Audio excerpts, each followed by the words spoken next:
Hello everyone, welcome back to my channel. This is Ayush Chatterjee, Medical College, Kolkata. Today we will study about the internal circuitry, the functions and the disorders of the cerebellum. So let's begin. Cerebellum, also known as the little brain, is a part of the rhombencephalon or the hindbrain. It is situated posterior to the brainstem and connected to it by three pairs of cerebellar peduncles. The cerebellar circuitry and neurons of the cerebellum. The cerebellum consists of mainly 5 different types of cells. These are the granule cells, the Golgi cells, the Purkinje cells, the basket cells, and the stellate cells. These cells are arranged in 3 layers from outside inwards. These 3 layers are the external molecular layer, the Purkinje cell layer, and the internal granular layer. Now let us see how these 5 different types of cells are arranged in the 3 layers. Internal granular layer consists of the granule cells and the Golgi cells. The Purkinje cell layer, as the name suggests, consists only of the Purkinje cells, and the external molecular layer consists of the basket cells and the stellate cells. Below, this shows a diagrammatic depiction of the 3 different layers in which the 5 cells are arranged, and this is an image of how a section of the cerebellum appears under a microscope. Except the granule cells, all the others are inhibitory, secreting GABA as the neurotransmitter, which is an inhibitory neurotransmitter. The cerebellum has 2 sets of afferents, the mossy fibers and the climbing fibers. The fibers arising from the Purkinje cells are the only efferent output of the cerebellum. Now let us move to a more simplified diagram of the internal circuitry of the cerebellum. Now from this diagram of the internal circuitry of the cerebellum, we would be able to learn or understand better the functions of the cerebellum. This depiction of the internal circuitry mainly focuses on 2 main important properties. First is the feed-forward inhibition and the second is the long-term depression. Now, as I have already mentioned, here is the mossy fiber and the climbing fibers. Here is one another and this.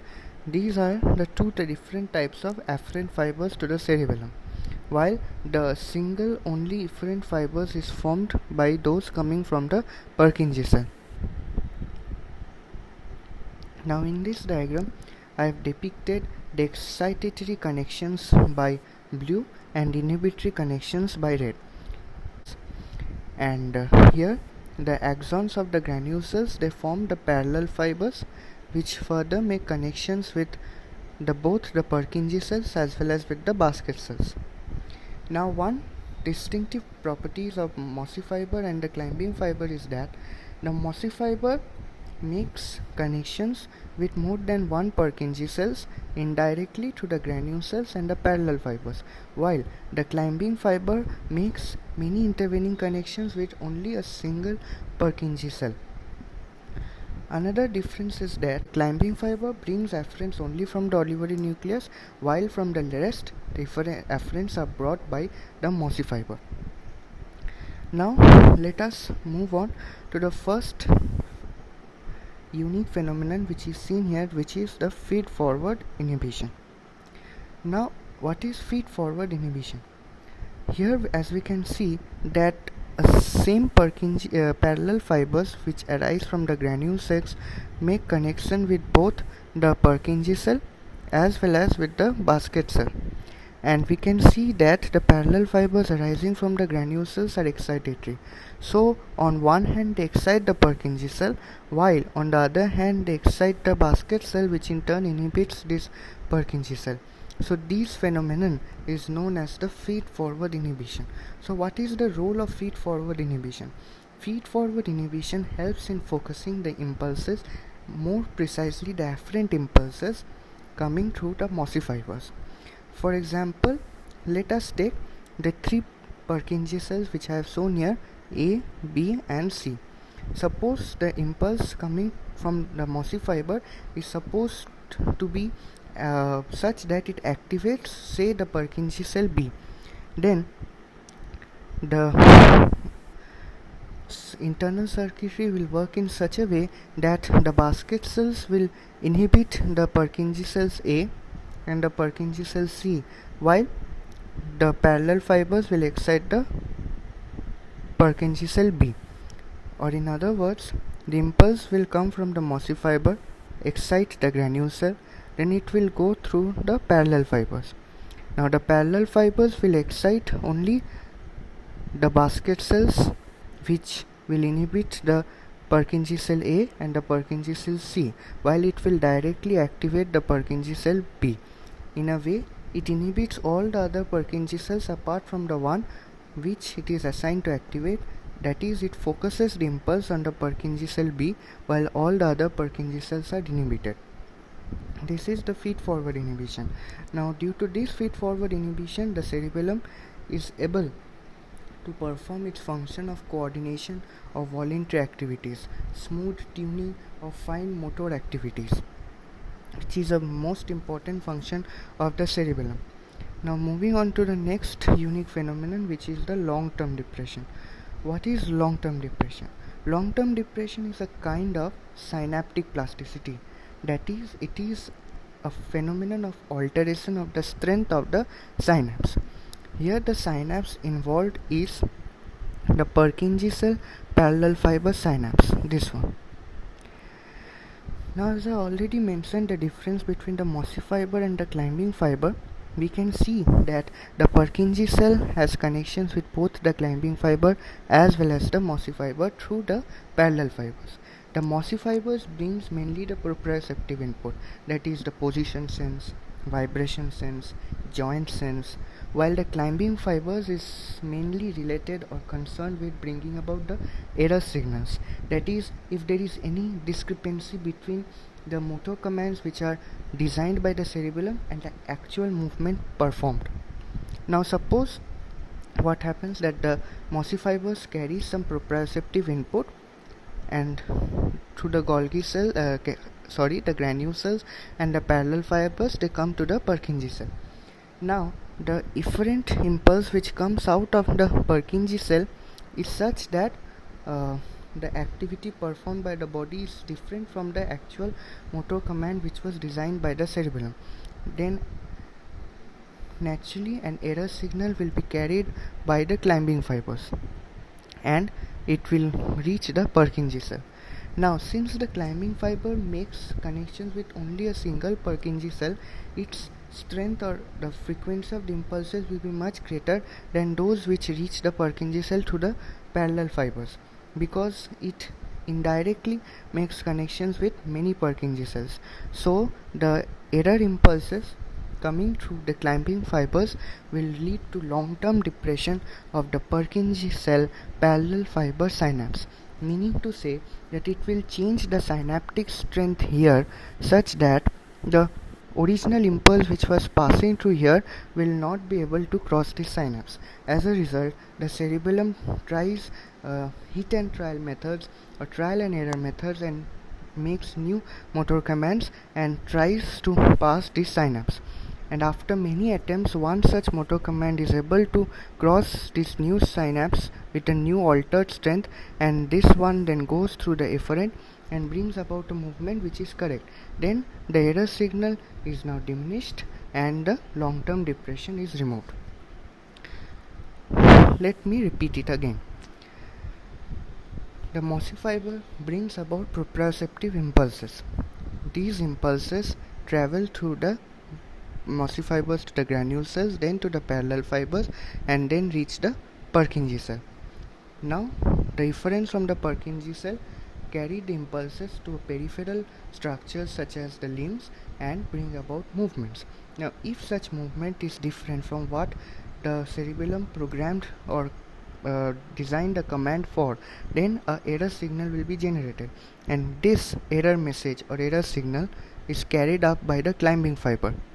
and this signal being more in strength or more powerful than that carried by the mossy fiber will cause a long-term depression in this synapse over here, such that the strength of the synapse is altered and the original impulse which was passing through this region will not be able to cross it. As a result, the cerebellum tries to change its command till a correct command is able to cross this new synapse, and it goes through the efferent fibers and brings about the correct movement. Now the error signal will be diminished, and as a result the long-term depression will be removed. So this is long-term depression. Now through this long-term depression, the cerebellum is able to perform the functions of motor learning and error correction, again two most important functions of the cerebellum. Now since we have learned about the internal circuitry and its two unique phenomena, feed-forward inhibition and long-term depression, let us move forwards to the functions of the cerebellum.